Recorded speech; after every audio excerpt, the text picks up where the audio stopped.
warahmatullahi wabarakatuh. Perkenalkan, saya Irma Labiba dari CPP Angkatan 8. Pada hari ini saya akan melakukan pra-observasi untuk supervisi akademik. Perkenalkan, teman saya yang bernama Ibu Dina. Beliau mengajar di kelas 4. Selamat pagi Bu Dina. Pagi Bu Irma. Bagaimana kabarnya? Alhamdulillah baik. Hari ini saya akan melakukan percakapan pra-observasi ya dengan Bu Dina. Ada beberapa pertanyaan yang akan saya bertanya kepada Bu Dina. Baik Bu Dina, nantinya saya akan amati proses pembelajaran yang di dalam kelas Bu Dina. Adapun tujuan melakukan supervisi ini adalah untuk mengetahui dan mengevaluasi jalannya proses pembelajaran dilakukan oleh Ibu Dina nanti di kelas. Untuk hari ini kita melakukan percakapan pra-observasi yang sebenarnya sebagai awal persiapan melakukan pembelajaran agar Ibu lebih bisa memberikan pembelajaran yang terbaik di kelas.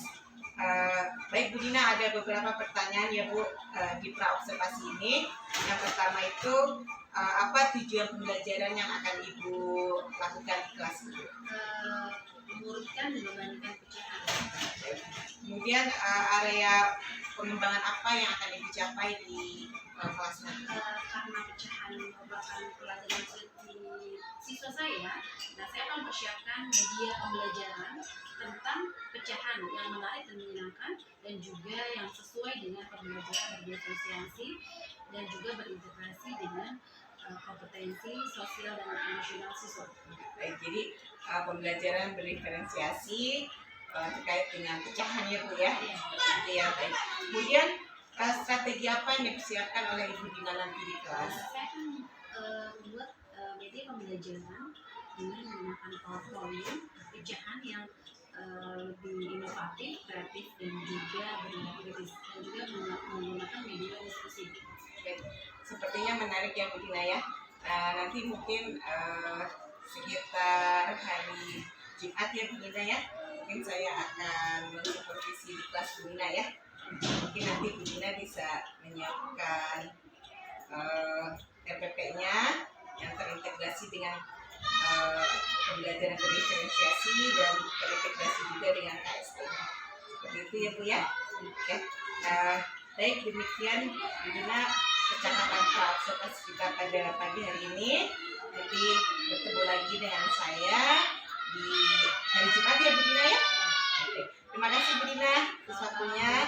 Ya, demikianlah pra-observasi saya dengan rekan saya Ibu Dina. Nanti saya akan melakukan observasinya pada hari Jumat. Sekian, wassalamualaikum warahmatullahi wabarakatuh. Semuanya.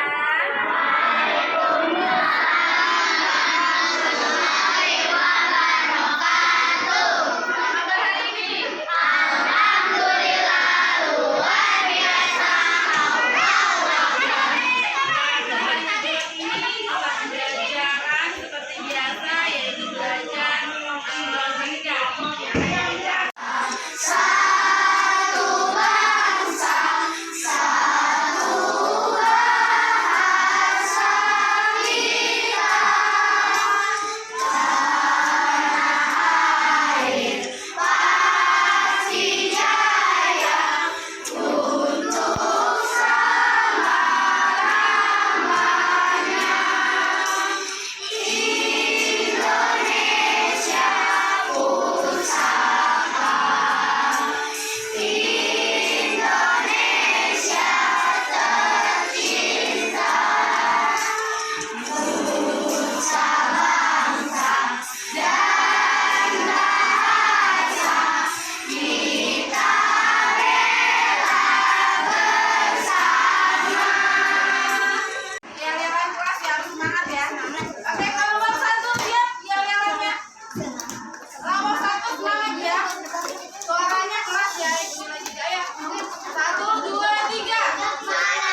bagiannya juga udah, ya kan? Terus kita lipat lagi, coba kita lipat lagi, kita bagi. Ada berapa ini? Ada berapa coba? Bagiannya ada berapa ini? Ada 4. Berarti kalau ibu misalnya ibu kasih 1 ini arsiran, berarti bagiannya ada berapa nih Nak? 1/4. Paham? Nah, sekarang coba kalian buat ini menjadi 8 bagian. Perseginya ada berapa, Nel? Ada berapanya? 16 ya? Nggak apa-apa, berarti berapa tuh? 4 kali 4, 16. Jadi 1 per berapa, Nel? 1/16. Pinter, 1/16 nih. Ada 1/16 bagian. Oke, udah? Paham ya? Terima kasih anak semuanya. Kita lihat di sekarang di papan tulis. Kita lihat. Nah, lihat dulu, kalian perhatikan. Ibu punya pizza nih. Anggap aja pizza deh ya. Oke, anggap pizza kan? Kalau kamu anggap pizza pasti deh. Belajar semangat. Lihat ini. Ini ada berapa bagian? Kita hitung dulu ada berapa Nak? 1, 2, 3, 4, 5, 6, 7, 8. Oke, jadi ada berapa bagian di situ? 8 bagian. Nanti ibu pisahkan 3. Ibu kasih ke Azam 3. Jadi berapa bagian Azam? Ini yang 3 ini ibu pisahkan dari lingkaran. Ada berapa ini bagian Azam? Berapa? 3/8. Udah paham? Papan tulis anak-anak. Pecahan senilai adalah pecahan yang mempunyai nilai yang sama meskipun angkanya digunakan berbeda. Ya, ya meskipun tapi bentuknya harus sama. Bentuknya harus sama. Nah, misalnya ini pecahan nih. Pecahan ini ada berapa tuh? 1/2. Ini bagi 2. 1/2. Ya, 1/2 sama 2/4 besaran mana coba? Ini 1/2 ini. Ya kan? 1/2 ibu bagi 2 kan? Nah, kemudian ibu bagi 2 lagi nih yang ini nih. Yang ini ibu bagi jadi 4 tadi seperti tadi bagi 4. Nah, ibu tanya, 1/2 sama 2/4 besaran mana? 1/2. Besaran mana? 1/2. Kenapa? Iya, lebih besar arsirannya yang diwarnai lebih besar. Paham? Lebih besar sama lebih kecil kan? Kalau yang senilai ibu tanya, 1/2 ini bagiannya sama nggak sama ini? Beda. Lihat gambar ini nih, yang Oh. sama tidak? Sama. Meskipun ini 24 berarti ini senilai tidak? Senilai. Coba ibu tanya lagi, ini dibagi 2 lagi. Meskipun ini 4/8 tapi dibagi 2 tapi bagiannya potongannya sama, ini sama tidak Nak? Sama. Tidak? Berarti kesimpulannya apa? Ya, kesimpulannya adalah 1/2 sama dengan 2/4 sama dengan 4/8 sama dengan 8/16. Berarti senilai enggak? Senilai kan? Sudah paham pelajaran kemarin untuk senilai? Ya, senilai betul. Ada pertanyaan? Ada yang bertanya? Iya. Sudah selesai. Ibu mau setiap kelompok ada beberapa orang untuk menyimpulkan pembelajaran kita hari ini. Ya, coba kelompok 1 apa kesimpulannya belajar kita hari ini? Pecahan adalah terdiri dari pembilang dan penyebut. Hebat, betul tidak? Yang bagian atas pembilang, di bawahnya penyebut. Jadi pecahan terdiri dari pembilang dan penyebut. Ayo, ada lagi yang bisa menyimpulkan? Ayo kelompok 4, apa simpulannya?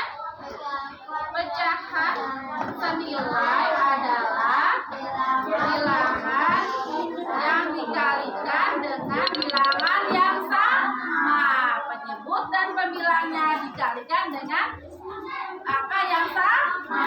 Sekarang bisa lagi ya kelompok 5 membantu untuk menyimpulkan lagi apa, Nel? Menyederhanakan pecahan dengan cara membagi pembilang dan dengan bilangan yang sama. Ya, betul. Jadi menyederhanakan pecahan dengan cara membagi pembilang dan penyebut dengan angka yang sama. Paham? Ayo kelompok 2, bagaimana belajar hari ini? Menyelesaikan apa? Menarik ya. Oke. Kelompok gimana? Kelompok 3 gimana? Belajar hari ini? Menyenangkan dan lebih mudah ya. Dengan contoh yang nyata. Kita kelompok 6 bagaimana belajar hari ini? Menyenangkan. Jadi udah paham kan tentang pecahan? Baik anak-anak semuanya, Ibu tutup demikian belajar terhadap refleksi kita hari ini tentang pecahan.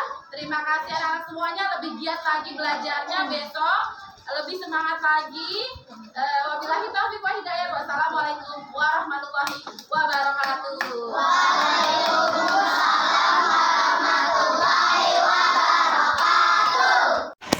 Assalamualaikum warahmatullahi wabarakatuh. Perkenalkan, saya Ibnu Habibah, CGP Angkatan 8. Pada hari ini saya akan melakukan pasca observasi. Hari ini saya ditemani oleh rekan saya, Ibu Dina Astuti, selaku guru kelas 4. Kemudian saya ditemani oleh pengajar praktik saya, Ibu Aziza. Baik, Assalamualaikum Bu Dina. Waalaikumsalam Bu Irma. Ya, apa kabar hari ini? Alhamdulillah baik. Baik ya, Alhamdulillah Bu Dina, hari ini kita bertemu kembali ya setelah kita kemarin melakukan observasi ya. Nah, hari ini sesuai dengan perjanjian kita Bu Dina, lalu menurut Bu Dina nih kita akan membahas apa Bu Dina pada pasca observasi ini? Kita akan membahas evaluasi hasil observasi pembelajaran yang sudah saya lakukan di kelas saya kemarin yang telah diobservasi oleh Bu Irma. Baik, berarti Bu Dina menginginkan ada evaluasi ya terkait observasi yang saya telah lakukan di kelas Bu Dina ya. Baik Bu Dina. Nah, menurut Bu Dina, bagaimana perasaan Bu Dina nih terkait dengan jalannya kegiatan observasi yang telah kita lakukan kemarin? Menurut pendapat saya sudah menggunakan metode pembelajaran yang tepat, yaitu saya menggunakan teknologi PowerPoint tentang pecahan. Dan saya juga menggunakan beberapa metode pembelajaran seperti menggunakan alat peraga agar mencapai siswa saya dalam pemahamannya lebih maksimal. Saya mengharapkan anak-anak saya lebih memahami dalam materi pecahan yang saya ajarkan di waktu saat itu. Baik, berarti Bu Dina menginginkan ada perubahan ya pada anak didik Bu Dina ya mengenai perubahan dalam belajar, jadi mereka lebih memahami seperti itu ya Bu Dina ya. Nah, baik Bu Dina, bisa diceritakan kembali Bu Dina untuk area pengembangan apa yang telah Bu Dina lakukan di dalam kelas, kemudian langkah-langkah dalam pembelajaran di dalam kelas yang Bu Dina lakukan? Kemarin seperti yang Bu Irma saksikan, saya menggunakan teknologi berupa slide PowerPoint, pengertian tentang pecahan, dan juga saya menggunakan alat peraga langsung yang sangat sederhana seperti menggunakan kertas origami yang saya lipat-lipat menjadi beberapa bagian. Nah, jadi anak-anak memahami melalui praktek yang saya lakukan, yaitu menggunakan kertas origami. Baik Bu Dina sudah menjelaskan ya kalau media yang Bu Dina lakukan menggunakan media origami. Nah, menurut Bu Dina, sejauh mana pengembangan keberhasilan pembelajaran yang Bu Dina lakukan di dalam kelas? Menurut pendapat saya, metode yang sudah saya lakukan terhadap alat peraga origami tadi masih belum mencapai maksimal. Begitu, belum mencapai maksimal. Siswa saya belum secara menyeluruh memahami tentang pecahan. Baik. Jadi belum maksimal dan belum menyeluruh siswa Bu Dina untuk memahami pecahan ya, seperti itu ya Bu Dina ya? Iya. Menurut Bu Dina pada saat diobservasi itu, menurut Bu Dina berada di skala berapa? Menurut saya baru beberapa siswa yang mencapai skala 8. Dari skala 8 ya. Baik. Menurut Bu Dina, ada apa saja kendala-kendala yang Ibu hadapi pada saat proses pembelajaran di kelas? Saya menghadapi siswa-siswa saya yang masih kurang tertarik dengan mata pelajaran matematika itu tadi. Mungkin kendala itu yang saya hadapi, yang mengakibatkan saya akan merubah dan menambah metode pembelajaran saya agar lebih menarik dan juga kreatif dan inovatif lagi. Baik. Jadi menurut Bu Dina masih ada siswa yang belum tertarik ya dalam pelajaran pecahan gitu ya. Iya. Menurut Bu Dina, rencana ke depan yang akan Bu Dina lakukan dalam perbaikan pembelajaran itu kapan? Saya akan segera mungkin akan merubah metode saya dan menambah yang lebih konkret lagi. Jadi saya menggunakan alat peraganya itu yang lebih konkret lagi yang akan saya terapkan ke siswa-siswa yang saya harapkan skala 8 tadi lebih mencapai ke skala 9. Baik, berarti ada Bu Dina mengharapkan ada peningkatan skala ya dari angka 8 menuju ke angka 9. Seperti itu ya Bu Dina ya. Baik. Oke, baik Bu Dina, dari yang Bu Dina sampaikan rencana ke depan seminggu dan 2 minggu ke depan itu Bu Dina akan melakukan perbaikan ya Bu Dina ya, pengembangan untuk anak peserta didik anak Bu Dina yang pada saat saya observasi pada saat itu memang masih ada yang beberapa anak yang belum memahami seperti yang Bu Dina sampaikan tadi. Dan tindakan yang Bu Dina lakukan menggunakan tutor sebaya itu sudah bagus ya Bu Dina ya. Nah, di akhir pasca percakapan ini Bu Dina, apa yang ingin Bu Dina harapkan dan yang bisa Bu Dina simpulkan? Dalam pasca observasi ini, saya pertama akan melakukan akan berubah metode pembelajaran yang lebih interaktif tentunya, dan juga yang lebih menarik dan juga menyenangkan bagi siswa. Dan juga tadi saya akan menggunakan tutor sebaya bagi siswa saya yang memiliki kemampuan yang lebih tinggi agar mereka bisa membantu teman-teman yang masih belum memahami tentang materi pecahan ini. Baik. Nanti Bu Dina akan melakukan tindakan itu untuk tutor sebaya dan merubah metode pembelajaran itu dalam seminggu ke depan Bu Dina ya. Baik, mudah-mudahan apa yang Bu Dina rencanakan itu bisa terrealisasi dengan baik dan memberikan proses pembelajaran yang lebih baik lagi ya Bu Dina ya untuk kedepannya. Nah, sebelumnya saya ucapkan terima kasih Bu Dina untuk percakapan pasca observasi kita pada pagi hari. Terima kasih Bu Irma. Ya, demikianlah percakapan pasca observasi yang kami lakukan. Terima kasih. Wassalamualaikum warahmatullahi wabarakatuh.